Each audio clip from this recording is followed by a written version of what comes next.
Cet incendie impressionnant est survenu le 3 août dernier dans un immeuble du Peterbos. Et ce n'est pas la première fois. Mais du côté du foyer anderlechtois, qui possède près de 750 logements dans ce quartier, on se veut rassurant. Tout est en ordre. C'est vérifié quotidiennement, régulièrement par une cellule incendie que nous avons créée il y a quelques années de cela.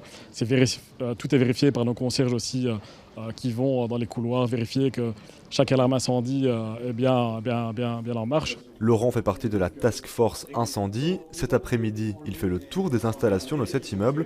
Il vérifie le bon fonctionnement des robinets d'incendie ou encore l'accès aux pompes qui permettent de fournir de l'eau en suffisance aux pompiers. À notre étonnement, ce boîtier d'alarme est hors d'usage. Régulièrement, on avait des dégradations. Les jeunes s'amusaient à appuyer sur le bouton, ça qui déclenchait une alarme incendie évacuation.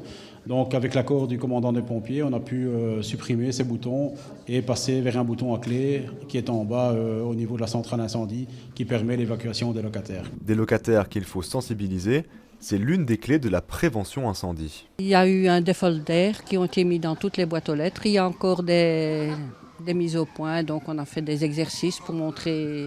D'ailleurs, il va y en avoir un dans pas longtemps que nous avons demandé pour remettre, parce qu'il y a beaucoup de nouveaux locataires, ça se fait que pour leur expliquer. Le foyer anderlechtois va encore recevoir un subside de plus de 3 millions d'euros de la région.